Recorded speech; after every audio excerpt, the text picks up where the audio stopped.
whenever you do a jigsaw puzzle, the first thing you do is you lean the box up against, something, and you have to look at the picture while you build the jigsaw puzzle.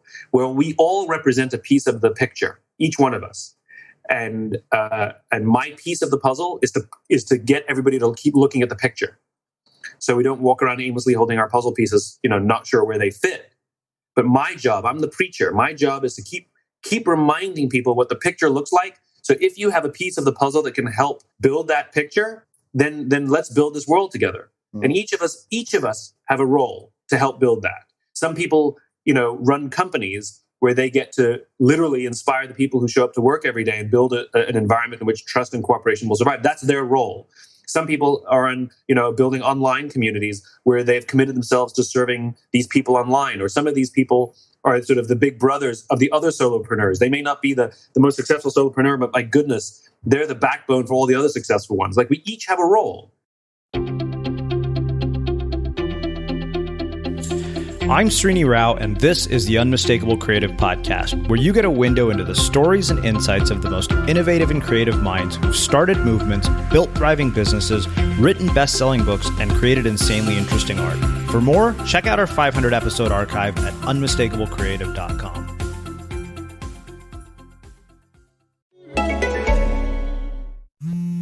Hello, we are calling to inform... No. Anyone else sick of scam calls? Well, T-Mobile and Sprint have merged, and T-Mobile's network is bigger and better than ever, with scam protection built into its core. Introducing Scam Shield, free from T-Mobile. Get fewer scam calls, period. With Scam Shield, say goodbye to... Press 1 for free trip to Aruba. And say hello to answering your phone again. Learn more at T-Mobile.com. Qualifying service and capable device required for some features. Today, more than ever, it's essential that we're making the right decisions to keep our bodies healthy, to help us be resilient, live better, or simply take on whatever the day may bring. But we're overloaded with nutritional information, leaving us with more questions than answers. Does that even work? Can I trust it? Will that work for me and my goals? How do you know what your body uniquely needs unless you ask it? Well, for the truth seekers, the change makers, and the goal getters, the answers are inside you. Inside Tracker is the ultra-personalized nutrition platform that analyzes your blood and DNA biomarkers along with your lifestyle habits to help you optimize your body and reach your goals.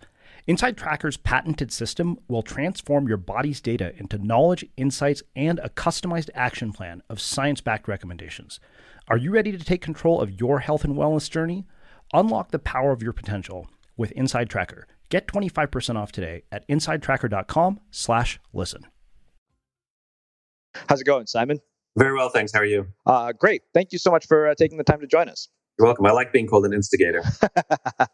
Well, it's funny. The reason I brought that up is I have numerous times had this question of, how do you find your why? And I said, we effectively can blame Simon Sinek for all of this. And at some point, we're going to get him here on the show to finally get this issue resolved. So I'm really glad you're here.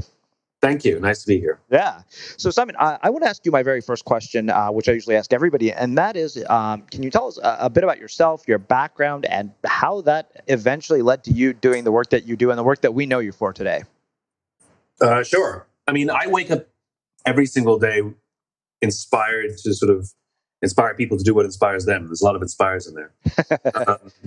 I believe in a world in which the vast majority of people wake up every single day inspired to go to work and return home every single day fulfilled by the work that they do. And this is what I've committed my life to and all my work to. It wasn't always that way, however. I reached a point in my life a few years ago where I couldn't articulate why I was getting out of bed in the morning. And I was, my story is the same as many other people.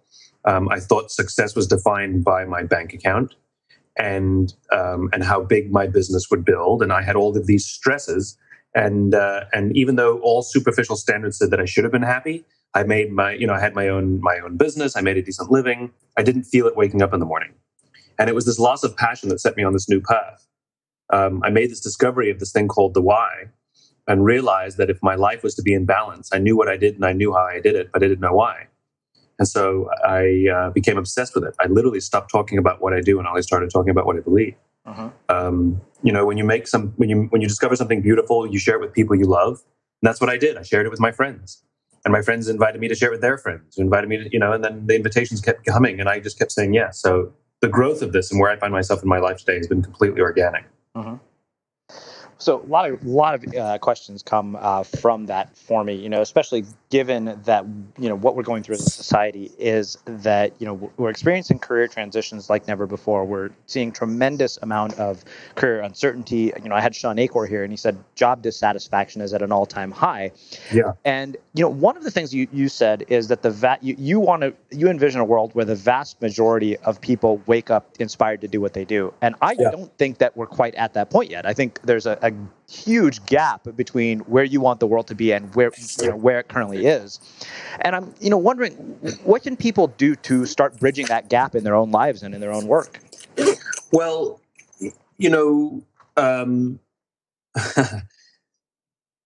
we found ourselves in a place where we've accidentally created this problem, Mm-hmm. And if you the world is filled with danger, right? If you go back to caveman times, there were any number of things that were trying to kill you. Nothing personal, but they were, whether it was the weather or lack of resources or a saber-toothed tiger, nothing personal, but all of these things trying to kill you. And so we evolved into these social animals who realized that our survival had a better chance if we cooperated.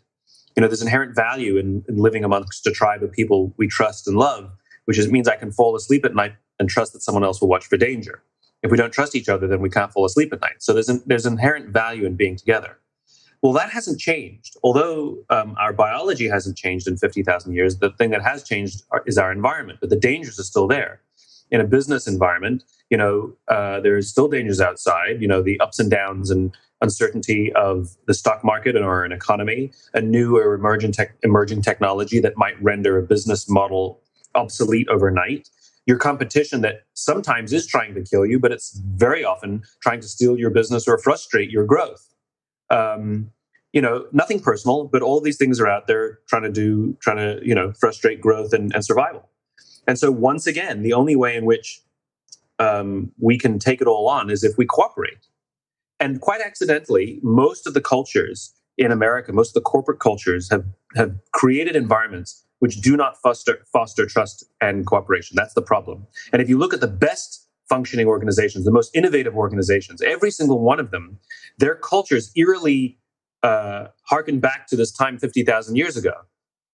And if you create an environment in which you make people feel safe, in other words, if we don't fear our leaders, if we don't fear our colleagues, if we don't fear that we're going to lose our jobs if the company simply doesn't make its numbers, if we don't fear that if we make mistakes, we might be at risk, if we don't have to fear the dangers inside our company, what starts to happen is we naturally cooperate, trust each other, work together to face the dangers outside the company and seize the opportunities.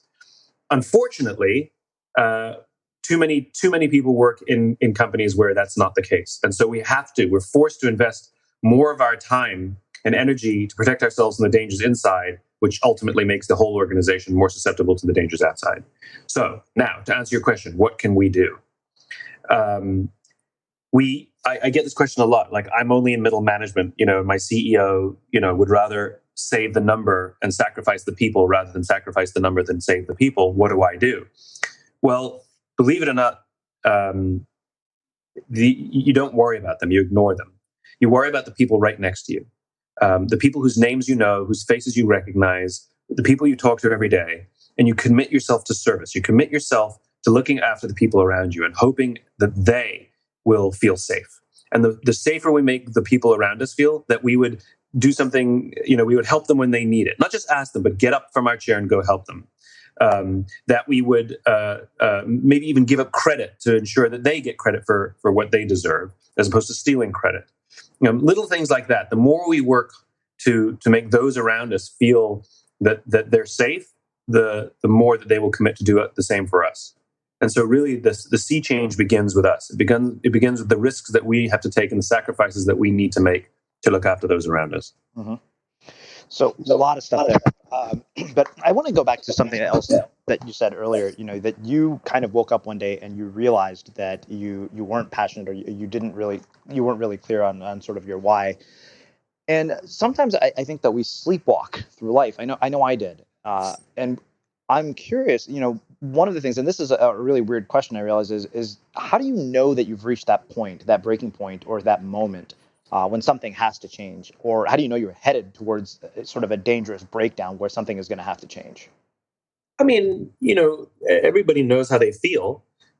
We mistake the highs of winning a piece of business, or we mistake the highs of an exciting event at work with being fulfilled and happy with our work. The question is, do you want to wake up and do it all over again? And do you feel like you belong wherever you work? And if the answer is no, then something's wrong. And everybody knows when it's uncomfortable, and we have a choice. We can either make a change now, change the way we do things, or we wait until the depression or the collapse or the watershed event of which we have no control over, and then it'll be forced upon us. But it will happen. The collapse always happens. Imbalance cannot last very long. Mm-hmm. And whether it's the destruction of our relationships, the destruction of our egos, whether it's our sense of self-confidence, our sense of our own ability, our own fear, our own ability to solve problems or invent new things, it'll eventually collapse. So we can choose to take the risk now. We can choose to wait to have it thrust upon us. Mm-hmm. Well, it's interesting you bring that up. I had Eric Wall, who's a graffiti artist here, and I remember one part of our conversation very distinctly when he said, there's this quote by Soren Kierkegaard that all change is preceded by crisis, even though we'd like that not to be true. And I'd love to hear your thoughts on that. Well, I don't necessarily think that's true, but if you don't make change to avert, I mean, it's not an easy thing to prove, right? Mm-hmm. Because if you make a change before the crisis, then the crisis will be averted. It's when you don't make it. It's when you refuse to make the change that crisis will then force the change.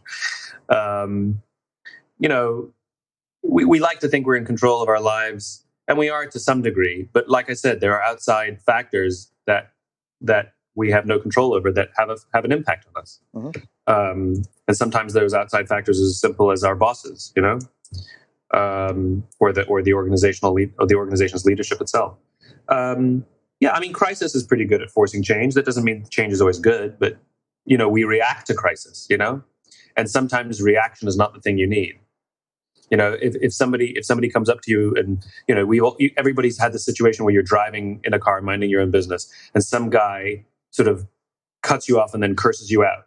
Now, what we tend to do is curse them back, right? Well, that's because we reacted to whatever mini crisis it was, as opposed to thinking to ourselves, hold on, I don't need to waste the energy. It's only going to escalate the problem. I think I'm just going to say nothing, or just maybe put my hand up and say sorry, even though it wasn't my fault, just to de-escalate, right? But we don't do that. So, I guess the problem with waiting for crisis is the reaction isn't necessarily a constructive one. Mm-hmm. So, I want to ask you about one other thing that you said. You talked about sort of concepts of creating trust, cooperation, safety, and helping those around us. And we're talking about it in the context of our working lives, our organization. And a lot of people listening to this are creative entrepreneurs or solo entrepreneurs, are doing things in the online world. And what I'm curious about is how we connect those concepts to the work that we do online and create that kind of environment for the tribe that we're building, and let that play out in our messaging, our branding, our products, our services, and everything that we do. Well, it's still the same. I mean, an online community is still a community. And although there's a lot of virtualness to it, there's an artifice to it, it obeys some of the rules of all normal communities. In other words, you still have to serve the community, right? If you try and take advantage of the community will leave you. I mean, we've seen this played out a number of times. Rupert Murdoch bought MySpace and tried to use it as a platform to sell other products of News Corp. In other words, he saw dollar signs in these people. So instead of serving them, he tried to take from them. And look what happened to MySpace. It's a shadow of its former self.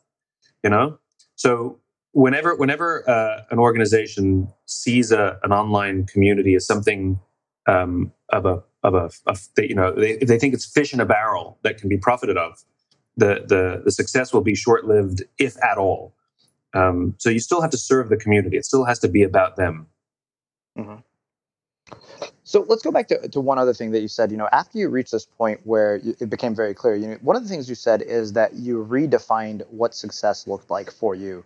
Yeah. And I want to dig into this process in a bit more detail because one of the things I think we do is we hear that and it sounds sexy and we think we're redefining success. But what we're doing is we're taking somebody like Chris Guillebeau's definition of success and saying, okay, well, now that's my definition of success.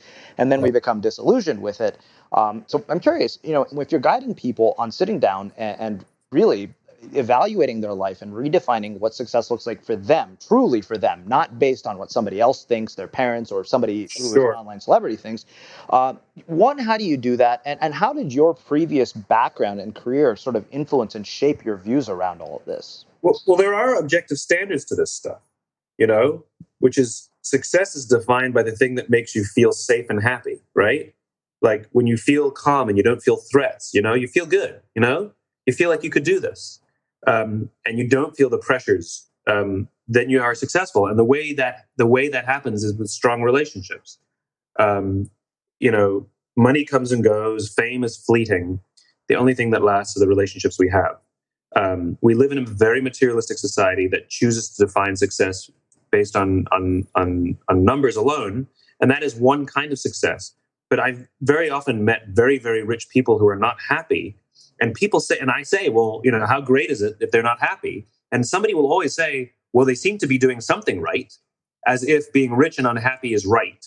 But like if you had $50,000 a year salary and you were very happy, then you'd be doing something wrong, Mm-hmm. So the fact of the matter is there are objective sort of anthropological standards to this, which is always defined by the quality of our relationships. And so if you can maintain strong relationships where you're committed to others and they're committed to you, and you would sacrifice to see them succeed and they would sacrifice to see you succeed, then go off and make as much money, fame, fortune as you want. There's a stable foundation. But to do it in the other order is it doesn't feel successful after a while. Did you know that with Drizzly, you can actually get drinks delivered right to your door in under 60 minutes? Yep. With Drizzly, the #1 alcohol delivery app, all you have to do is open the app, shop a huge selection of beer, wine, and liquor, and hit order. Plus, you can shop across multiple stores in your area to find what you want at the best prices. Download the app or visit drizzly.com. That's DRIZLY and use code SAVE to save $5 on your first order today. Today's episode of The Unmistakable Creative is sponsored by Campfire Poetry, a multimedia art project focused on adapting classic poetry through the lens of contemporary art forms like animation, dance, contemporary painting, and contemporary photography. The project focuses on providing emerging young artists working in more experimental artistic fields an opportunity to create new work with their own unique perspective, experience, and creative intuition, given a space to thrive and flourish. And they have a really neat collaborative process between multiple artists in which a voiceover artist passes a poetry reading to a composer who creates a score based off the text of the poem and the voiceover artist's interpretation of that text. And then that original composition gets passed on to a visual artist who uses the text, reading, and music as the emotional canvas with which to create an animated short film, dance film, photograph, or painting series that captures the spirit of the original poem while revealing the work's hidden depths. So it's really cool to see all these different artists working together and to see what happens when creative collaboration takes place. To learn more about the project, see the works created for it already, and make a tax-deductible contribution at campfirepoetry.com. Again, see the works created for it already and make a tax-deductible contribution by visiting campfirepoetry.com. I could concur. I can tell you that, I've struggled at times to make money, but the most fulfilling part of what I've gotten to do in building an online community is hands down the relationships. And I look at that and I always, I say, you can't take your numbers or your metrics are with you, but your friendships, they last forever. Your relationships, they last like long beyond. Maybe my show won't be here 10 years from now, but the people I've met will still be. Not without a doubt. And and for anybody who sort of questions this working definition, I would ask them this, what do you want on your tombstone? Do you want on your tombstone the last number that was in your bank account? Do you want on your tombstone the number of sort of, a JD Powers awards you got? Or, do you want on your tombstone that you're an Inc. 5000 company? Or do you want on your tombstone, we always want on our tombstone what we did for others. He gave, he believed, he loved, he served. We want on our tombstones the way others will remember us. And so why not use our careers and use our businesses to start to create that? Because this is what midlife crises are, and this is what happens. People wake up later in life and they go, "Oh shit, now I have less time to do that." Yeah. Well, let me ask you this. So we got to this point where you've redefined things. You've discovered how important this message is to you. And you said that it kind of grew organically. And I'm not going to let you off the hook that easily because I don't do that to anybody. I want to start digging into this in a bit more detail, because a lot of people might hear that and say, Simon woke up one day, had a religious experience, and the next thing you know, he's a New York Times bestselling author. But you and I both know there's a lot more that goes into that. So talk to me about the evolution of Simon Sinek as we know him, as the guy who came up with the Start With Why concept. I mean, from, sort of passing it on to your first friends. The way I was thinking about it when you were describing it is, I'm a surfer, so I can relate everything to that. I was thinking about it as riding a wave and adjusting to what the wave is doing as you went along and got feedback. And I'd love for you to dissect that in a bit more detail. So I'll equate it to speaking, right? So people ask me, how did I get good at speaking? And one of the things that I've learned is that when I show up to take, it doesn't go very well. But when I show up to give, it's entirely different. And you look at a lot of speakers who stand on a stage, they can't resist at the end, saying, if you want more, please visit my website, or if you want to buy my product, or here, please follow me on Twitter, or, and there's at the whole time, there's their name and website behind them. And I learned to let go of that. I don't want anything from anybody in an audience. I don't want them to, I'm not showing up to get them to buy a book or watch a TED Talk or follow me on Twitter. I'm there to give. I'm there to share. And the amazing thing is the rapport that you can create with someone when you have that disposition is dramatic. And so that's sort of been a guiding principle for me in a lot of the things that I've done. And when I say it's organic, what I mean is there was no fancy marketing plan behind it. And there, I didn't hire anybody in Bangladesh to like my book on Amazon. There's no tricks, there's no gimmicks. The reason that my book sold, or that people saw the TED Talk, is because other people talked about it, because other people recommended it. And the reason that happened is because the ideas that I tried to present and tried to share, I genuinely believe in. I had to suffer to learn them, and I don't want anybody to have to go through what I went through, because it was awful. It was like sort of depression. And if I can share those ideas in a simple and compelling way that you don't have to go through what I went through, then all the better. And that's why those ideas are resonant. And if somebody believes in them and wants to share them with a friend who believes would find them inspiring, and then they share them. That's the reason. And so I hate to cop out of the answer, but the reason it spread was not because of me. The reason it spread was because of the generosity of others. Well, I can tell you firsthand, any success I've had, I wrote a book recently called The Small Army Strategy, and I can tell you that entirely was based on the generosity of others, the success of it. There's no question in my mind that it was. I sent it to 20 people, and they sent it to a lot more people. Yeah, and if you show up to take, if you show up to, sell books, then there's a push. And people resist them to push because it makes them feel pressured and it doesn't make them feel safe. Where when there's a sort of a little more of a sort of selfless approach, it's a non-threatening, and it allows people to embrace the idea rather than reject the person. Well, let me ask you this. I think that some people are going to hear that, and one of the thoughts that will probably come to mind is say, okay, well, Srini and Simon, it's easy for you guys to talk about generosity when you've achieved some level of success. And this is very counterintuitive. I think it's a radical mindset shift, and it's one that took me a long time to make and to really understand that you get back what you give more than you could possibly imagine. But it's a weird sort of thing when you're starting out, or there's nothing there, and it feels like you don't have anything to give. Except for the fact that I've been doing it for many more years, than I have now. So yes, the cynic would say of me, well, it's all fine and good for you, Simon. You can afford to do that. Well, I've been doing it long before that. I did it when I couldn't afford it. I would remember looking at my business bank account. We had $10,000 in the bank account. We would be lucky to be able to make payroll and pay our expenses the next month. And this went on for a very long time, many years. And we would have people offer us money, but they were bad fits. And we would take a deep breath and say, it's not right. We can't do it. We have to say no. And so it sucked and it was hard.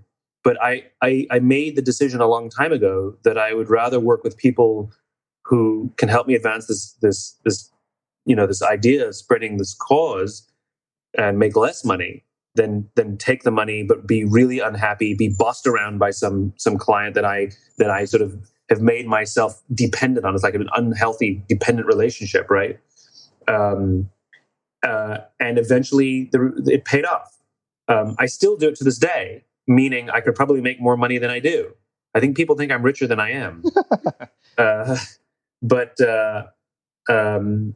like I said, for me, the importance is to work with people that inspire me as much as they're willing to pay. I had an experience when I went to Afghanistan with the Air Force that profoundly underscored that. I mean, I'll give you the short version, but I went there in August of 2011, and sort of everything went wrong. And I found myself stuck there without a flight to get home. And I never told my parents that I was going because I didn't want them to worry. And I was there with two other officers who were looking after me. And, we were stuck there and didn't know how we were going to get out of the country because there were no more flights. And I remember just sort of getting depressed and regretting it and saying yes to this trip and wished I wasn't there, and became paranoid because the base came under a rocket attack the night before. And I was convinced there was going to be another one that was going to land on me. And it just was a really sort of uncomfortable, bad, sort of really depressing experience. And I gave up. I was like, well, if I'm going to get stuck here, I might as well make myself useful. So I'll volunteer to speak if they want me to. I'll volunteer to carry boxes, sweep floors, whatever. And as soon as I made that decision to serve others, to serve those who serve others, I felt fine. I felt relaxed. I felt calm. I even felt excited. It was the strangest thing. And at that moment, when I'd come to that realization, one of the officers I was traveling with, comes back into the room. The door flies open. And he says, there's a flight that's been redirected. We've got to go. We've got to go. We've got to go. We've got to go now. And so we grab our stuff. We rush out. We grab the other officer who's with us. And the three of us rush out to the flight line. And just as we get to the flight line, the security cordon comes down. We're not allowed to the plane because there's a fallen soldier ceremony. And out of respect, when that happens, everything stops out of respect. And so we waited. And finally, the security cordon went up. And we got on the plane. We would be the only 3 passengers aboard this plane, in addition to the crew, obviously.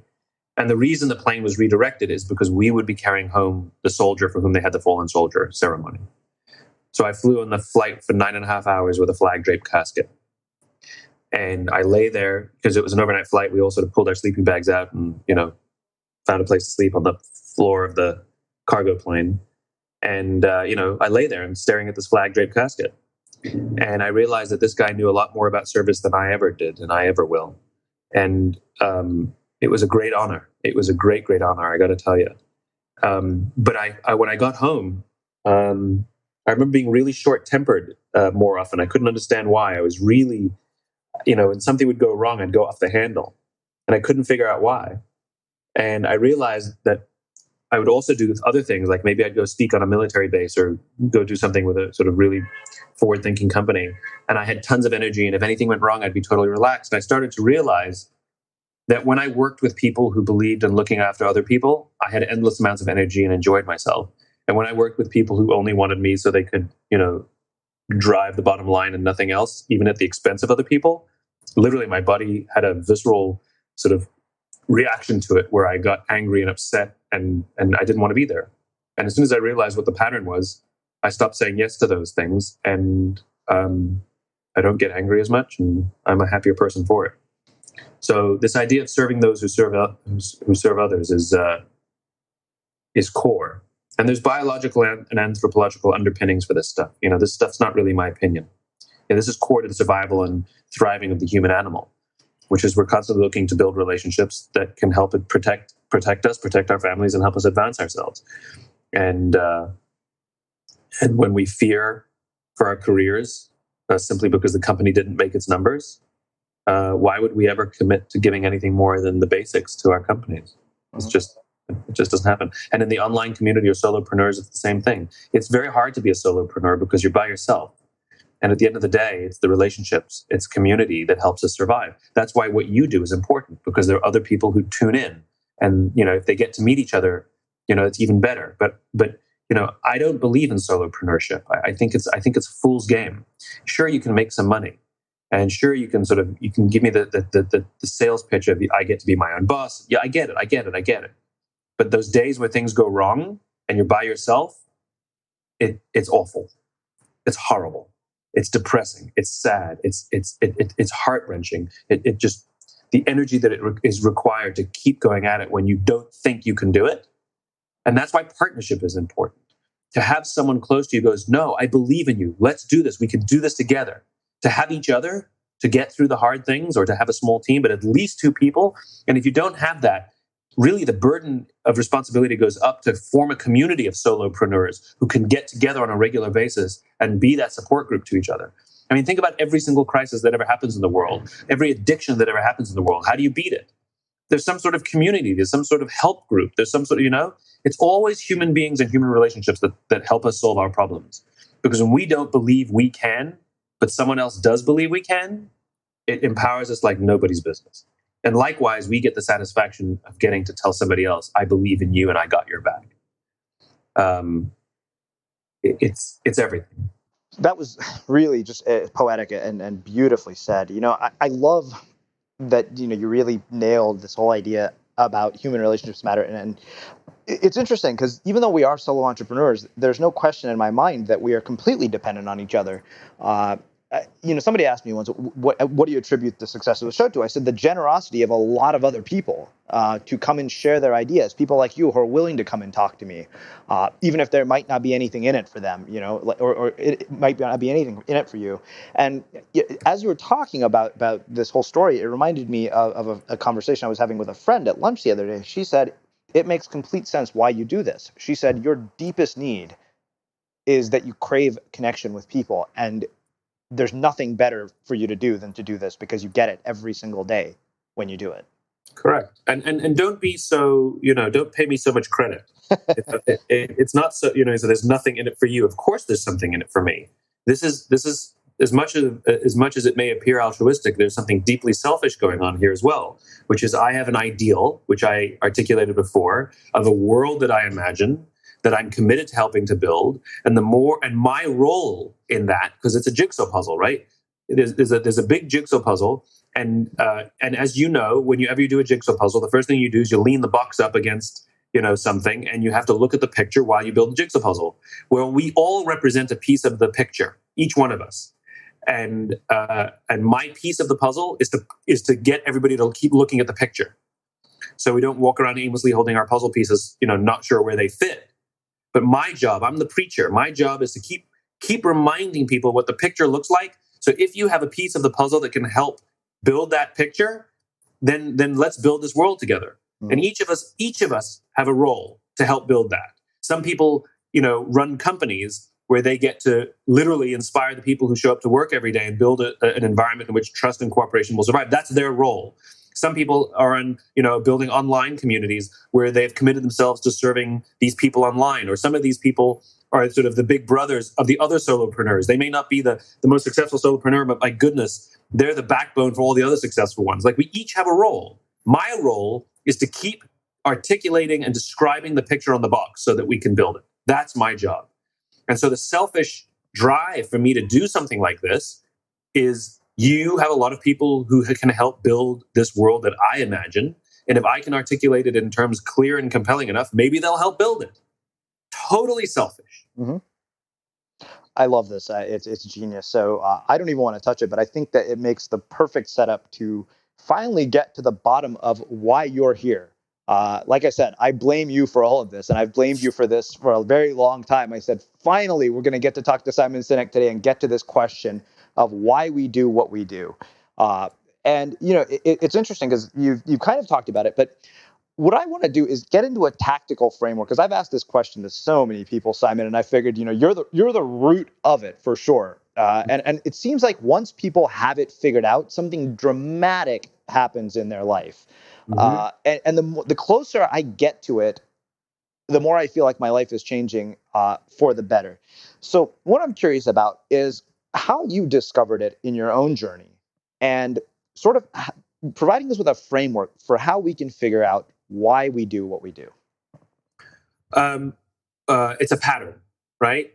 If you look at the jobs you've loved the most in your life, the times you've been your happiest, when you've absolutely loved what you've been a part of, if you go throughout your life, the patterns that you will find is consistent, which is there's always a reason, there's something behind, even though the work may not have been easy, but the thing that fulfilled you was always the same, and we're all different. And so there's many ways to do that. You can literally sit down and go through your whole life, and articulate, the best things you've ever done, the things you've loved, and you'll find that pattern. And this is what we do. We have this. This is what we do when I sort of do why discoveries with people. But if you want, I can show you. I can take you through like a quickie version of it. That would be fantastic for you and your listeners to hear it. So why don't you tell me, of all the things you've done in your career, tell me a project you worked on or something you did, even if it wasn't commercially successful, that you absolutely loved being a part of. If every project you could do was just like this one, you'd be the happiest person alive. I'm doing it right now. Okay, tell me something. I want to know something specific. As far so running Blogcast FM and building this show has hands down been the most fulfilling thing I've done to date. Okay, so what specifically is it about this that is something that you love so much? I love the fact that I get to connect with people. I love the fact that my relationships, I'll tell you what it is. Somebody asked me once, so what is it that draws you to people so much? I said, the idea that there would be a point in my life in which I stopped making friends absolutely terrified me. And somebody asked me about college. I said, college is not the only place to get drunk and get laid, although it's a damn good place to do both. But the idea that I would have no social outlet the moment I left an environment that was naturally conducive to it was one of the most terrifying things to me, it was why I loved this, because my connection to human beings and the group of people I know continually expands. Like, I thought the idea that we stopped making friends in adult life was ridiculous. I was like, why would anybody say you have enough friends? Mm-hmm. So give me a specific example of you doing the show that helps me understand that idea. So give me somebody you may have met or a friendship you may have formed. Like, give me a specific example.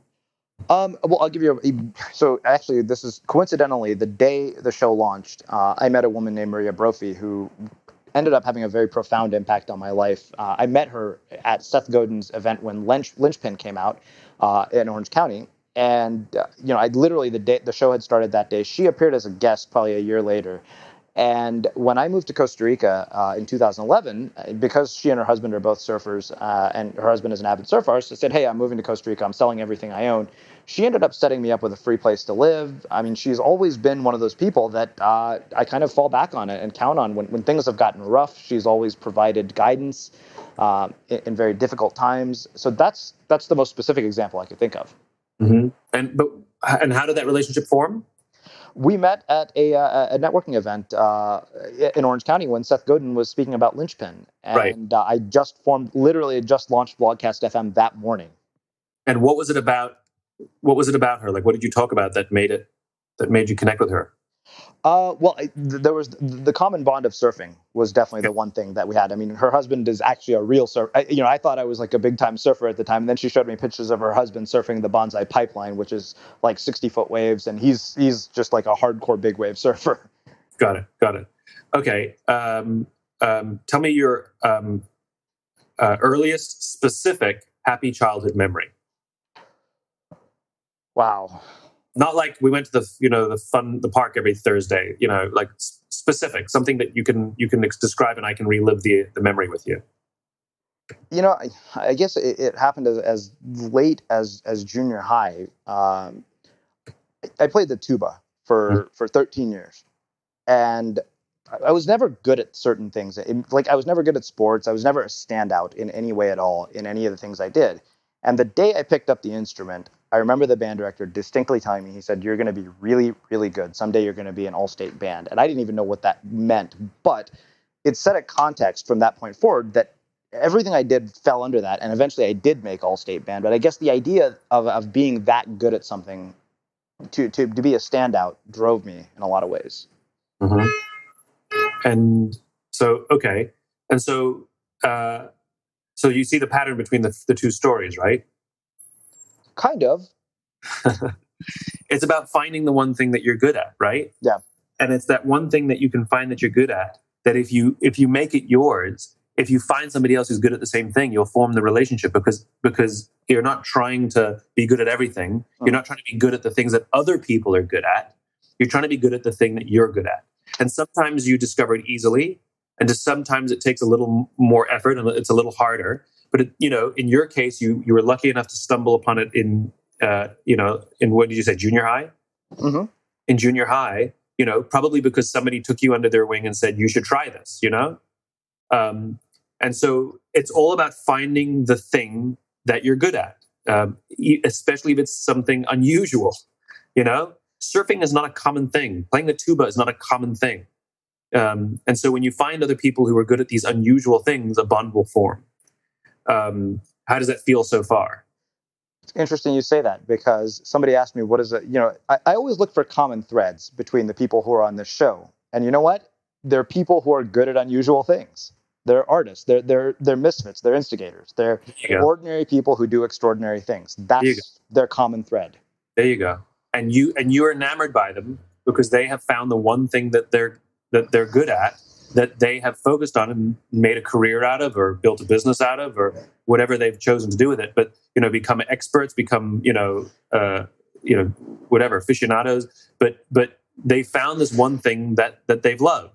And I'm hesitant to call it find your passion, because it's that's sort of very unactionable, But it's and unfortunately it's a bit of a trial and error game. You kind of have to try stuff, and you have to be open-minded and willing to try stuff before you will find that one thing that, for some reason, who knows why you took to the tuba, and who knows why you took to surfing. But it's finding that one thing. And it happened to me, I find that one thing that sort of suits me, this want and desire to preach about a better world. I mean, it kind of suits me, I kind of like it. I love it, and I focus on it, and I do it as much as I can. Why? Because I like it and I love it. And people who want to talk to me or are drawn to me is because I'm good at my one thing. Just like people who want to talk to you are good at the one thing. And I'm going to guess that a lot of what you talk about in your show is going to be about, these one things that these people that they've found, and they've built upon it. They built something upon it. Mm-hmm. And they didn't force themselves to try and play the game by everybody else's rule. And if everybody else said you have to do it this way, but it didn't feel right to them, they didn't do it. And it's the courage that you preach, the courage not to do things the way everybody else says just because it worked for them. It's the courage to find the thing that works for you and then do that. Amazing. So that's where your why lives. Your why lives in to inspire people or encourage people or help people find that one thing. To help them find that one thing that inspires them and makes them stand out from everybody else, and then encourages them to keep doing it, even if it's unpopular with others, because the tuba is not popular with others. I can tell you that from my parents' reaction to my admission to the USC School of Music, which I declined to attend. Right. So that's your why, and everything you do should be designed to help people find that one thing. I love it. It's interesting. And now that you've said it, I can see those threads in a lot of the things. I mean, I can see that in the event that we're planning, the Instigator experience. I mean, it's about people bringing their bold ideas to life. There you go. And it's funny. I would have never made the connection between tuba playing, surfing, and doing this show. I mean, surfing and doing this show I would have, but the tuba playing part I would have never guessed. There you go. So let me ask you this. Let's say we're going to, you've done this for me. Let's say we extract it down to kind of a framework that people can apply to what they're doing in their life. Mm-hmm. How would you boil it down if we were to give them sort of the 5 steps, Simon Sinek's 5-step guide to finding your why? Well, I mean, like I said, you want to find more data points. The only reason I'm good at it with a few data points is because I'm practiced and I've done it a lot. Mm-hmm. And so you can do the exact same experience, you can go through the periods of your life, junior high school, early career, mid career, current time, whatever it is, and do the exact same thing, ask the exact same set of questions over and over. I mean, this is what we do in our Y University, which is we have this online tool that one of the people on my team said, "Hey, Simon, you should be sharing this with more people." And so God bless her, she built it. And it's this online university that guides people through the process to find these points in their life and guides them through the process of being able to identify that pattern. Mm-hmm. But you can do it yourselves as well. Whether you do something like a formal course or not. So let me ask you one other thing. I don't know if you picked up on this. Did you notice that none of the things you mentioned were ever career related? Like because when you had asked about jobs, I was about to tell you I hated every single job I've ever had, with the exception of one. Well, I mean that's just the way it worked out. I mean, for some people, they may have found something in their careers that inspired them, but not in your case. Mm-hmm. Well, let's do this. Let's shift gears a little bit. I want to talk about a few more things, and I will come back to the book. But you brought up something earlier about. So now that we've got some clarity around this why, it seems like this should be the filter for every choice I make almost when it comes to who I want to work with, the kind of products I build, the way my languaging comes across, and my vision. And you brought up that whole story about this visceral feeling and the way you evaluate clients. And I'm wondering, are there criteria that you use to determine whether somebody is in line with, your message and your mission, and how people can develop their own when they do this kind of work? Yeah, it's not so much that they're in line with mine, as that we share the same. Right. It's like if I asked you to write an online profile for who you want to marry, uh-huh. and do you have any deal breakers? You're going to be like, yeah, there are a couple deal breakers. I've written them already. Yeah, a heroin addict would be a deal breaker. And it's the same thing. It's not as complicated as we make it sound, which is what are the deal breakers? What are the people that if you work with them, it'll either make you uncomfortable or it really will distract you from doing this one thing that you really get tremendous joy out of. And in my case, I am absolutely viscerally drawn to people who believe in putting people before numbers, and I'm viscerally offended by people who believe in putting numbers before people. I like to work with people who would rather sacrifice the numbers to save the people than sacrifice the people to save the numbers. And so that doesn't mean that the organizations I work with will get it right. I've worked with some organizations, some very large companies, who really, they're terrible places to work. They really are. And the people are treated terribly. However, the leadership really wants to do the right thing. They just don't know how to do it. So it's not like I'm just preaching to the converted of people who are already good at it. I work with people who are terrible at it, but they have the deep, deep desire. Or a leader of a public company who's like, I have the pressure from Wall Street. It drives me crazy. I wish I could ignore them to do what's right by the people. Those people I love working with. It's not that they have had success. It's that it's where their hearts are. Where one guy I had a meeting with who told me that it was out of his control, and he just had a fiduciary duty to serve his clients regardless of the impact it has on people's lives. I will never work with that person for the rest of my life, mm-hmm. unless he has some sort of conversion. So you get the idea. Yeah, no doubt. Well, let's do this. I want to start getting into a bit more tactical things, a few more tactical things here. And I love this. So what I'm curious about, you talked about clients that you've worked with, some of the, you've worked, and I know, having read your book, you've worked with some world-class organizations.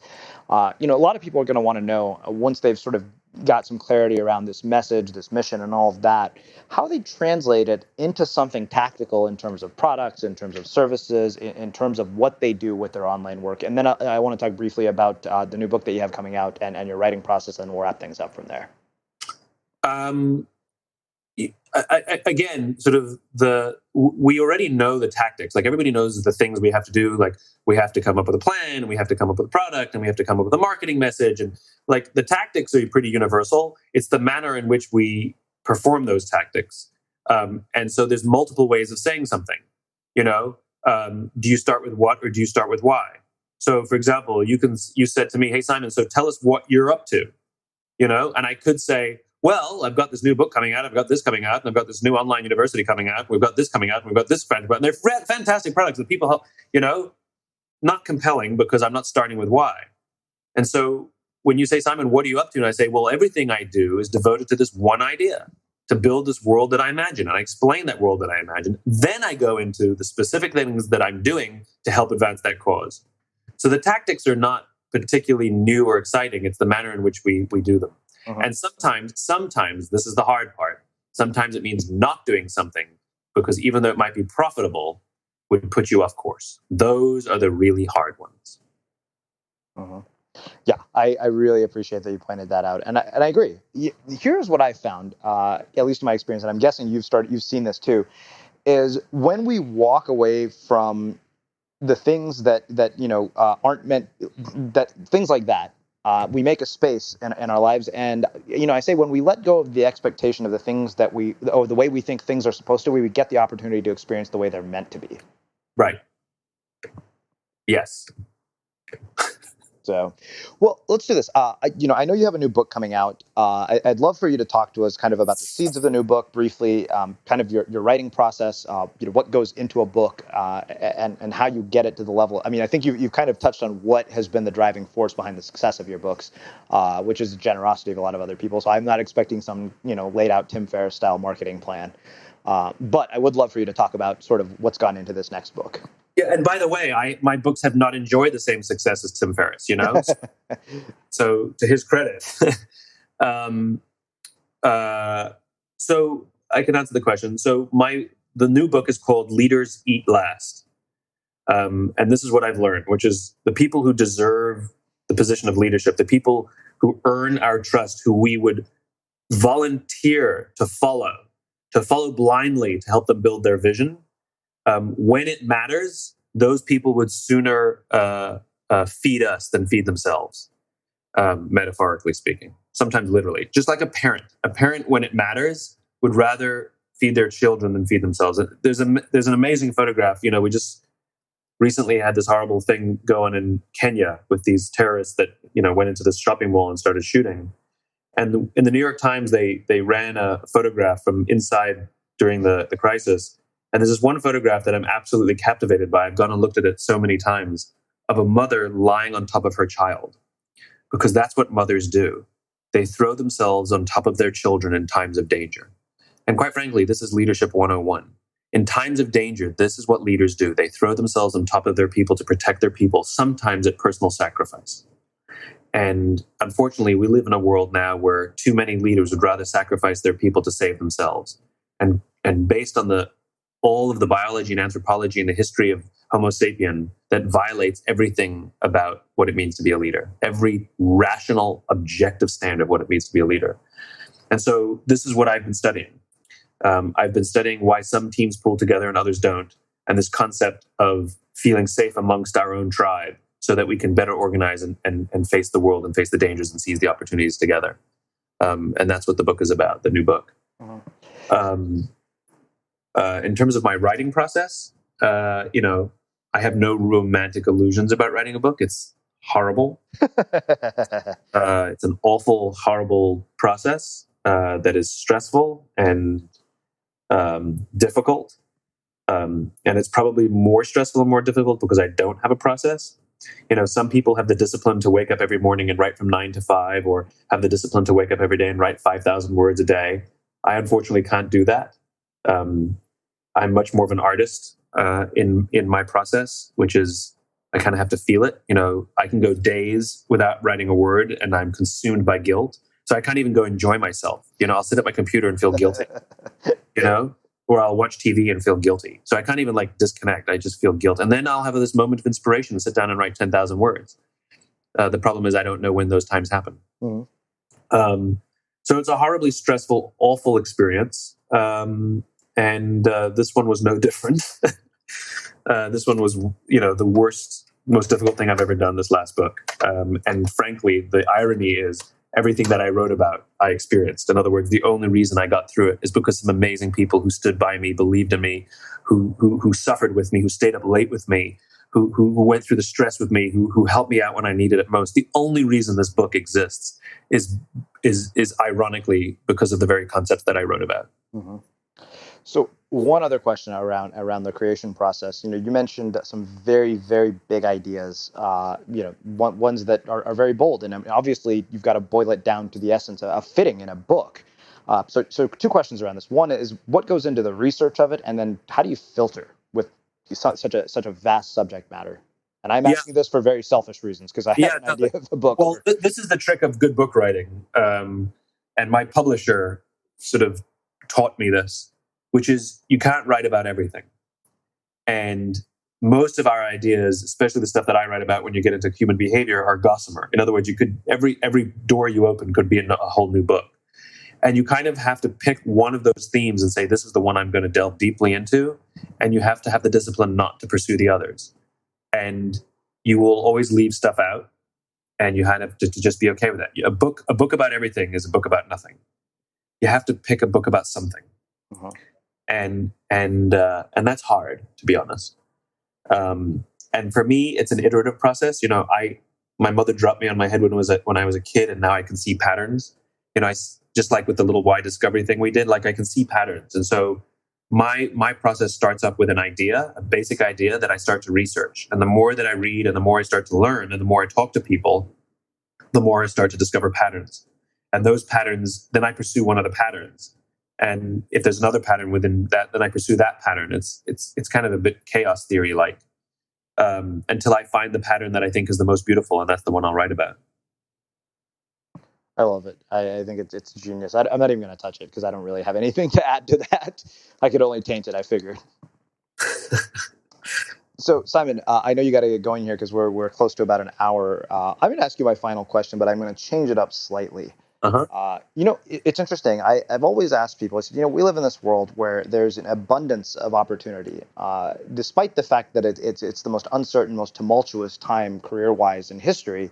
You're also seeing innovation and creativity just bursting like never before. I mean, I say it's like being back in a kindergarten classroom, except we're all adults. Mm-hmm. And I see this dichotomy of people, only because so many of them have appeared on my show. I guess the people who found their one thing. And there's people who achieve at a certain level, like the Danielle Laportes, the Seth Godins, who go out and really, they just blow our minds. And we look at that and we say, okay, well, that's what we set that as sort of our barometer, I guess. And maybe that's part of the problem. But what I'm curious about is, what do you think it is? Do you think it's clarity of purpose that distinguishes the people who get everything they want from the ones who don't? I don't think anybody gets everything they want, and I think the ones that the ones that are distinguished are the ones that are really happy with the stuff they get, and they don't feel like they're without. That doesn't mean that they don't have ambition to want more, but that doesn't mean, but they don't feel without. And I think the ones that are dissatisfied are never happy with what they get. It's we've all had this experience, I myself included, right? You go to an event and they have goodie bags at the end, right?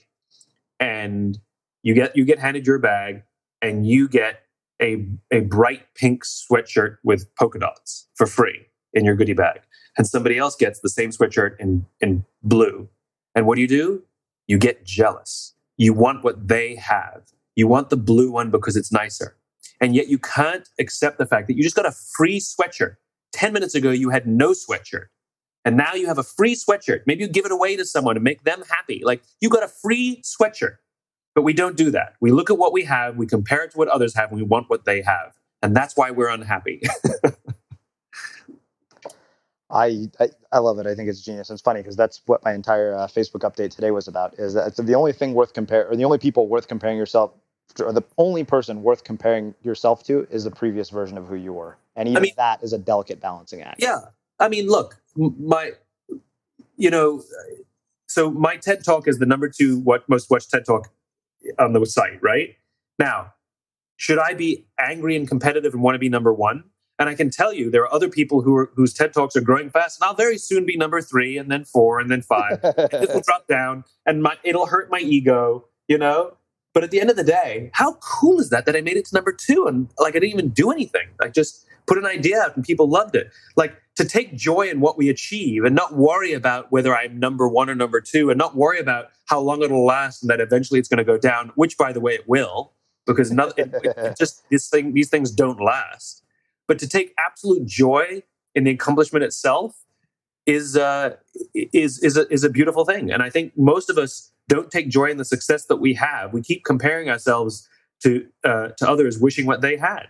Why can't I be a billionaire? It's like, because you're not. I don't know what to tell you. So I think the ones that are actually most successful, and ironically that continue to build their success, are the ones that are so grateful for any success that they achieve at any point in time. Mm-hmm. Well, Simon, this has been absolutely epic, as I expected it would be. And you really, honestly, I can't thank you enough for your generosity and your time and sharing your insights with our listeners. I know people are going to get a ton out of this conversation. Well, thanks for giving me a forum to share my ideas. I really appreciate it. Absolutely. And for those of you guys listening, as I mentioned at the beginning of the show, visit the instigatorexperience.com and you'll be on the pre-launch list for our first in-person event. And we'll close the show with that. Thank you for listening to this episode of the Unmistakable Creative Podcast. While you were listening, were there any moments you found fascinating, inspiring, instructive, maybe even heartwarming? Can you think of anyone, a friend or a family member who would appreciate this moment? If so, take a second and share today's episode with that one person, because good ideas and messages are meant to be shared. This is Acast Recommends. Every week we pick one of our favorite shows, and this is one we think you're going to love. We are gathered here today at Dive Studio to introduce a brand new podcast! Boo, boo, boo, boo, boo. Which is titled Get Real, Get hosted Real. by BM from Card, which is me. Ashley, you might know me from Ladies Code. And Peniel from B2B. We're here not only as K-pop stars, but as three really good friends. There are going to be a lot of personal stories. Up to the point where it won't ruin our careers. Acast is home to the biggest podcasts from the U.S. and around the world. Subscribe to this show and hundreds more now via Acast or wherever you get your podcasts.